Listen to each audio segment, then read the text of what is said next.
Tu es grand. Oh, oh, oh, oh, oh. Le nom de Jésus, plus haut que tous les noms. Alpha, Oméga, aucun nom n'est comme le tien. Le nom de Jésus, plus haut que tous les noms. Alpha, Oméga, aucun nom n'est comme le tien. Nous bénissons le nom de Jésus-Christ de Nazareth et je vous salue en ce mardi 29 octobre, en ce milieu du jour. Je dis merci à Dieu pour chacun d'entre nous. Nous sommes toujours dans les principes de la victoire et nous sommes en train de voir les principes de la victoire dans le combat spirituel. Qu'est-ce que Jésus a dit à ses disciples? Et c'est très important et nous allons prendre Marc au chapitre 16 à partir du verset 17. J'aime beaucoup cette partie parce que la parole de Jésus est claire. Et voici les signes qui accompagneront ceux qui auront cru. En mon nom, ils chasseront les démons. Ils parleront en langue nouvelle, ils saisiront des serpents, et s'ils boivent quelques poisons mortels, il ne leur fera pas de mal. Ils imposeront les mains aux infirmes, et ceux-ci seront guéris. Parole du Seigneur notre Dieu. Je rends toute la gloire au Seigneur Jésus-Christ pour ceux qui nous ont suivis hier dans ce cheminement de 1000 ans. Nous avons commencé la connaissance de la réalité du monde spirituel sur le thème « Il est venu libérer les captifs ». Qu'est-ce que Jésus a laissé comme héritage à son Église? Il a laissé comme héritage la victoire définitive sur les puissants des ténèbres. L'enjeu était spirituel. Depuis que l'homme a chuté, Dieu a éduqué les hommes à travers la loi. Mais nous savons que la loi ne pouvait pas effacer les péchés. La loi couvrait les péchés par tous ces sacrifices d'expiation, mais seul le sang de Jésus a été capable. Et c'est pourquoi j'aime bien le livre de l'Apocalypse quand on dit il y a eu un silence et on a vu l'agneau égorgé. L'agneau égorgé a été capable d'ouvrir le livre et de nous communiquer le contenu. La Bible dit mon peuple périt par manque de connaissance. Alors, qu'est-ce que Jésus donne à ses disciples? Il donne la victoire sur toutes les puissances de ténèbres. Il dit, en mon nom, vous chasserez les démons. Le démon est un être spirituel. Et qu'est-ce que l'apôtre Paul va dire aux chrétiens? Tu ne peux pas chasser le démon si tu restes dans la chair. Il dit, vivez selon l'esprit. Que les désirs de la chair sont contraires aux désirs de l'esprit. Donc, dans le combat spirituel contre les puissants de ténèbres, l'une des armes redoutables contre l'ennemi, c'est la foi en Jésus-Christ. Donc, après cette foi en Jésus-Christ, quand nous cherchons notre union en Dieu, dans sa toute-puissance, en ce moment-là, nous avons la foi et nous grandissons dans la foi. Deuxièmement, il faut être en esprit. Parce que beaucoup de personnes parlent du combat spirituel, mais le combat spirituel, c'est quoi? C'est qu'on est en esprit pour combattre. Paul, qu'est-ce qu'il va dire dans 2 Corinthiens, chapitre 10, à partir du verset 3, il dit, nous marchons certes dans la chair. Qu'est-ce qu'il veut dire? Il veut dire que nous sommes des êtres humains, mais nous ne combattons pas selon la chair. Les armes de notre combat sont spirituelles. Tu comprends? Sont spirituelles. Et quand on demande aux chrétiens d'être spirituels, c'est parce que c'est vraiment cette dimension de notre être qui glorifie le plus Dieu. Qui glorifie le plus Dieu. Et cette dimension de notre être où se jouent tous les combats spirituels. Et parce que la victoire, il faut l'obtenir d'abord spirituellement. Et pourquoi il faut intercéder? Alors, et quand nous sommes en esprit, nous devenons un être d'intercession. Donc là, je suis en train de vous dire comment remporter la victoire dans le combat spirituel. Et l'intercession va nous permettre d'abord de savourer la gloire de Dieu. Parce que, et comme le dit Ecclésiaste, ce qui est a déjà été et ce qui sera aussi a déjà été. Et c'est parce que tu as intercédé, que tu as remporté la victoire, que tu vois la victoire d'une manière physique. Alors on me pose la question, si quelqu'un est lié d'une puissance de ténèbres, est-ce que la personne peut intercéder? Alléluia. D'abord, qu'est-ce que l'intercession? L'intercession, c'est jouer vraiment au véritable médiateur. Et nous savons que le premier qui intercède pour nous, c'est Jésus, dans l'Esprit, et donc l'Esprit Saint aussi vient dans secours, et la Vierge Marie. Et laissez-moi vous dire que chaque être humain est capable de crier vers Dieu. Et donc l'intercesseur, c'est celui qui se place entre Dieu et le peuple. Donc intercéder, c'est d'abord intercéder pour quelqu'un. Prier en faveur d'une personne pour que la grâce de Dieu se manifeste. Alors tu peux intercéder pour une personne. Alors est-ce qu'on peut intercéder pour soi-même? Selon le catéchisme de l'Église catholique, l'intercession, c'est vraiment une médiation, se jouer et se placer comme le Christ se place entre nous et son Père. Donc finalement, le Christ ne prie pas pour lui, mais il dit, Père, je prie pour eux. Alléluia. Alors, c'est la prière de supplication qui nous intéresse en tant qu'une personne qui est allée dans les alliances démoniaques. Nous devons non seulement, et je l'ai dit la fois passée, que nous devons aller nous confesser, mais nous devons supplier. Alors, je dis que je mettrai l'accent sur l'autodélivrance aujourd'hui. Qu'est-ce que l'autodélivrance? Et d'abord, c'est reconnaître qu'on a besoin de délivrance. Et que par nos agissements, il y a eu certainement des liens. Et les liens provoquent des blocages dans notre vie. D'abord, les premiers blocages, c'est dans notre vie spirituelle. Parce que souvent, on parle de liens qui nous bloquent, qui nous empêchent de nous marier, qui nous empêchent de travailler, qui nous empêchent de prospérer. Non, c'est d'abord la première action du démon sur nous. Ce n'est pas de nous empêcher de faire quoi que ce soit, mais surtout de nous séduire et nous empêcher de louer Dieu, de glorifier le Seigneur. Alors qu'elle commence à voir qu'on a des séquelles, c'est que notre vie spirituelle ne progresse pas. Alors écoute-moi bien, toi qui m'écoutes maintenant, je suppose, si tu as vraiment une vie spirituelle, si tu sens une croissance dans ta vie, ne crois pas que le démon est en toi. Parce que le démon, il t'empêche de croître spirituellement. Ce n'est pas le fait que tu n'as pas encore de travail, ce n'est pas le fait que tu n'as pas encore fait un enfant qui montre que c'est le démon. Non, c'est d'abord, il fait un blocage spirituel.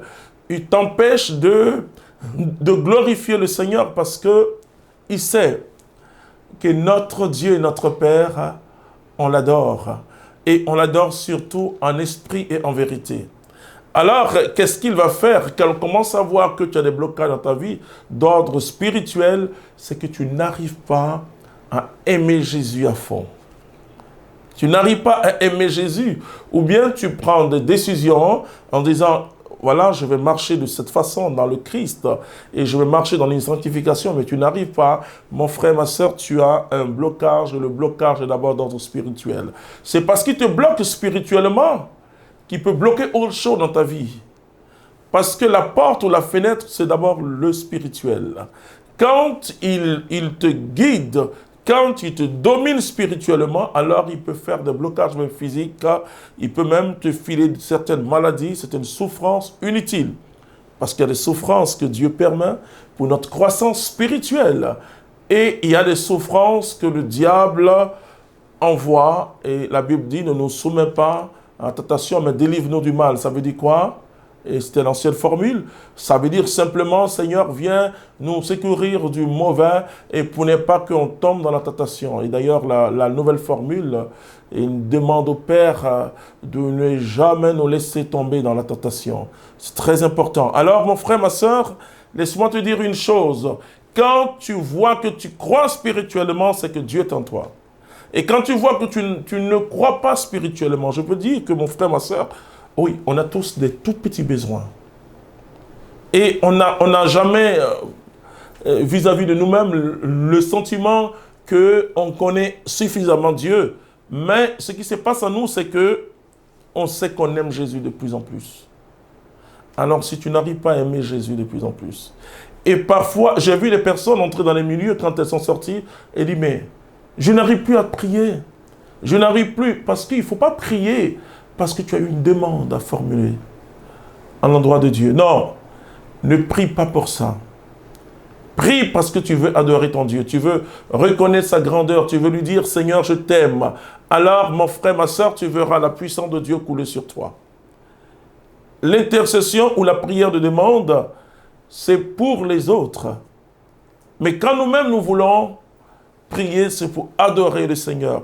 Et comme le dit la Bible, Dieu dans le secret va te récompenser. Et c'est là où le Saint-Esprit vient à notre secours. Et quand l'Esprit vient à notre secours, tu comprends, la prière jaillit naturellement. Alors, comment reconnaître que j'ai besoin de délivrance? C'est par rapport à ma vie spirituelle et ma vie morale. Il y a les vices. Il y a les vices. Tu peux même avoir un ministère, même de délivrance, entre guillemets. Hein? Et quand tu vois qu'il y a encore tellement de vices dans ta vie et que tu n'arrives pas à te débarrasser, demande la prière de délivrance ou qu'on intercède pour toi. Parce que l'intercession est un combat spirituel. Quand Jésus dit, Pierre, Satan t'a réclamé, mais moi j'ai prié pour toi. C'est-à-dire Jésus intercède pour ses disciples.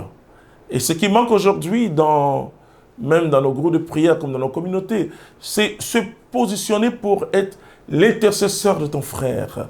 Parce que quand tu intercèdes pour ton frère, Dieu te révèle. Et ce n'est pas la peine de dire aux gens, voilà, ton frère, il a telle fréquentation, etc. Non, où tu vas, tu lui dis, frère, vraiment, quand je prie pour toi, et voici ce que je sens. Et voilà. Mais tu dois laisser ton frère te partager, même si tu as une révélation. Je le dis à tous ceux qui ont des révélations sur les gens. Hein? Nous ne sommes pas des devins, nous ne sommes pas des clairvoyants, nous sommes des disciples de la lumière. Alors quand tu as une révélation sur ton frère, tu dois utiliser un langage très humble.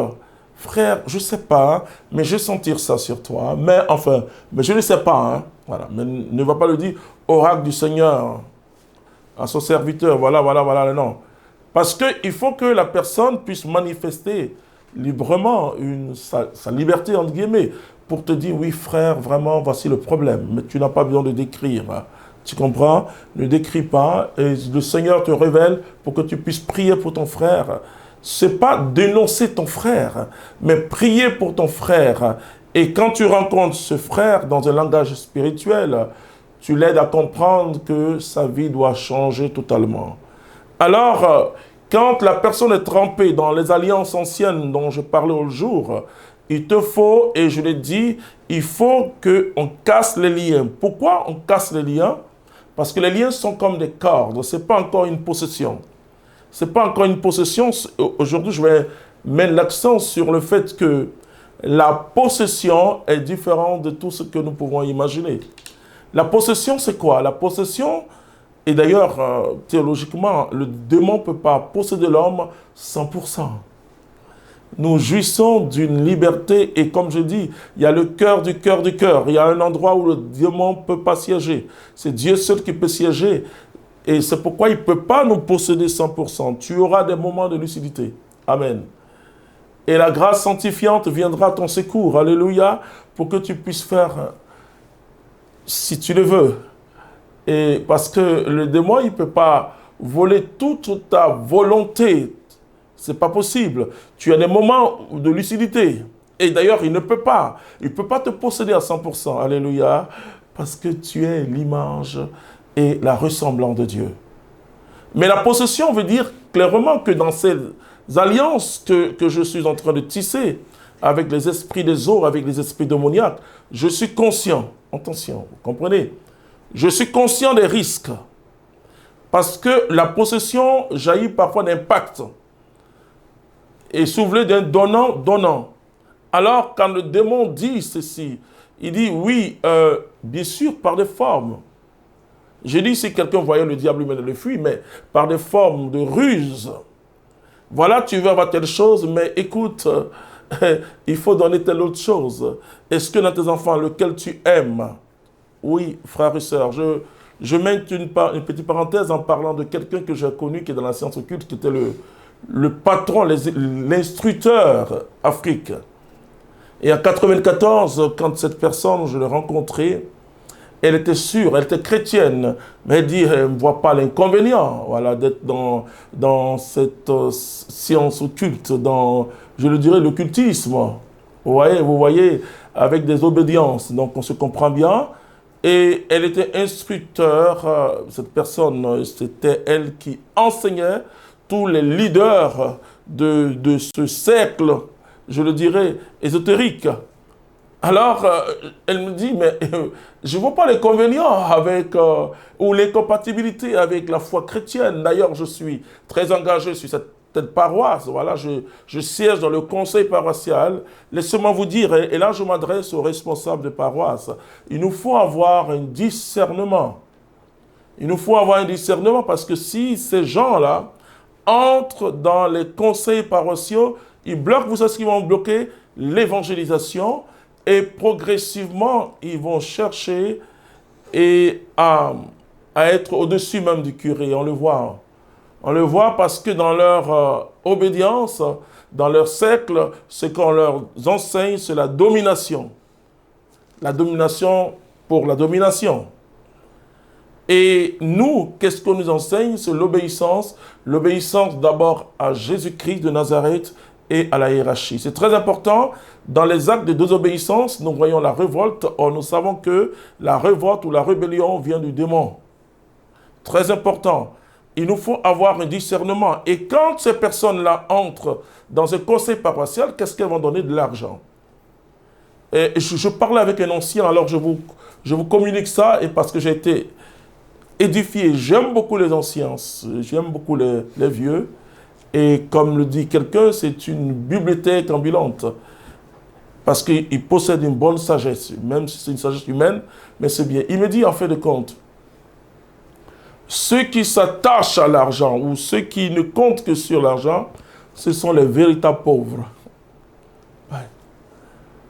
Ceux qui comptent sur l'argent, ceux qui s'attachent à l'argent sont les véritables pauvres. Alors il me dit, le riche est celui qui porte des valeurs.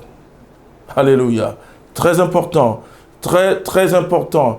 Et quand vous voyez une personne de ce genre, quand elle vient, elle se fait remarquer par son argent. Je peux vous dire de quelle obédience ou de quelle secte ésotérique ces personnes sont. Alors, et comme malheureusement, on est, malheureusement, même parfois dans l'église, attiré par l'argent. C'est dommage.